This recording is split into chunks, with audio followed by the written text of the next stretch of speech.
Hey guys, and welcome to a new top 5 list. Today we're gonna be looking at 5 easy to play mid laners that can carry games pretty well. It was kinda hard to define what is easy, but in my opinion if a champion has easy to hit or no skill shots and a lot of chain GC, then that's pretty easy and most of the time strong too. Again, everything I say or show on the screen is my opinion. Please be sure to correct me if your opinion is different. But be polite, I had some criticism in my last videos where I'm pretty happy about, but don't get hurtful. Now that that's said, let's start off the list.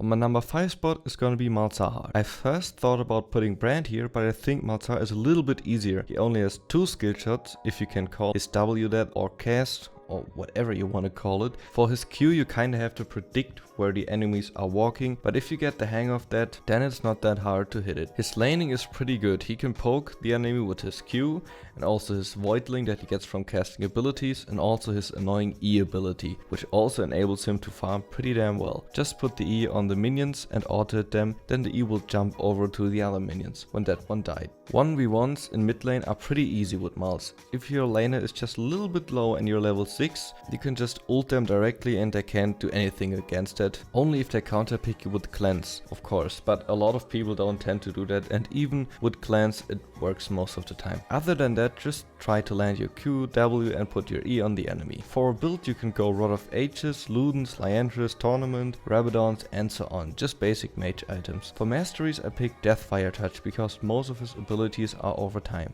Number 4 is gonna be Katarina. Her laning is okay, you can farm with your abilities because you have no mana, but you're still melee, so it's a bit hard sometimes if you get harassed by the enemy laner. If you're like against Xerath at the beginning, that's gonna be quite hard. Her 1v1ing at level 6 is pretty insane. If you're playing against a good player that has a CC though, it can be hard, but a lot of time people just panic when you jump on them. For a build on her, I usually start with Ludens, followed by Zhonya's, Rabadons, Void Staff or a Bill Scepter. As for masteries, I go Thunderlords and Bounty Hunter in the Ferocity tree. Mechanical wise, there is not much to say about her. A thing though is that you can jump on wards when trying to escape or get closer to the enemy. Also, when you kill someone or just do damage with your abilities, you get resets on your ability, so you should be looking out for those, but you will just see when your abilities are usable again, so not that hard to keep track of. For my third pick I have a honorable mention that could have been here as well. That's gonna be Fizz. No info about him, just know that he's a slippery fish. Maybe some people are gonna be surprised by my number 3 pick. It's gonna be Chogath. In my opinion, he's literally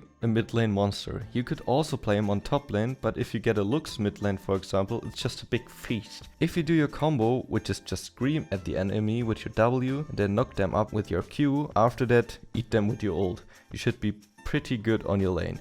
He's also getting tanky without building tank items due to his ult passive, which gives him permanently more life when you eat a minion or a champ and kill them. For a build I usually start with Rod of Ages followed by any AP item like Zhonya's.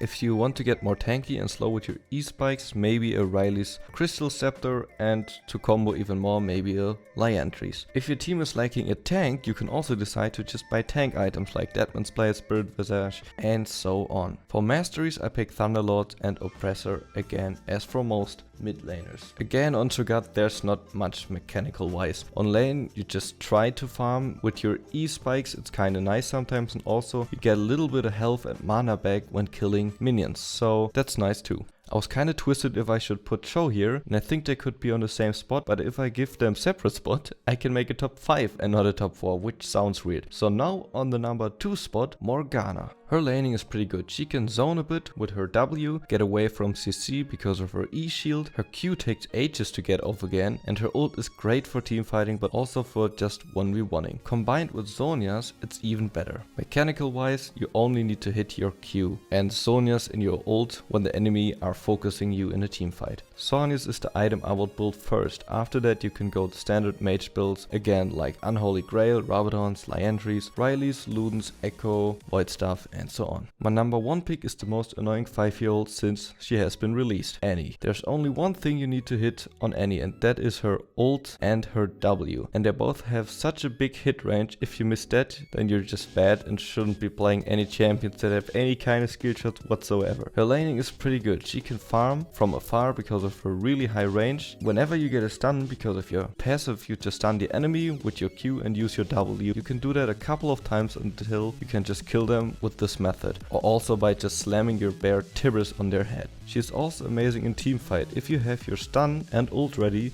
you should try and flash in front of 5 enemies and ult them with Tibris. If you hit like 3 of them and you still lose the team fight, your team's just bad. For a build, you could start Morolonicoms, for example, but you also could go really safe and buy a Rod of Ages, which makes her even stronger because even if you get catched, you're still kinda healthy and then you can just burst down your enemy. After that, just standard AP items like Rabadons, Sonias, Void stuff. For masteries again, just the normal Thunderlords and Oppressor. So this was my top 5 list for easy to play mid laners that can carry a game. I hope you have enjoyed this list. If you have any criticism or ideas, suggestions, or there's anything on your mind that you want to tell me, I'll be happy to answer every single comment. Also, I will be streaming in the evening, as I already mentioned in my last video, but at the moment the seller of our providers have been flooded. I have no idea how that could happen. Why would they put like a thing that gives internet to the world into a place that can get flooded with water? I have no clue, but that's the thing at the moment. So I'm using different internet. We're luckily just changing from one provider to another one, so I have internet, but it's not good enough to stream. But I will be streaming again when I get the good internet back. So good luck in the mid lane. If you're getting forced, wait, you can't get forced anymore, but if you want to play mid lane and start with easy ones, then you can try these out. They're pretty easy to play and also very strong at carrying. Have an amazing day. Goodbye.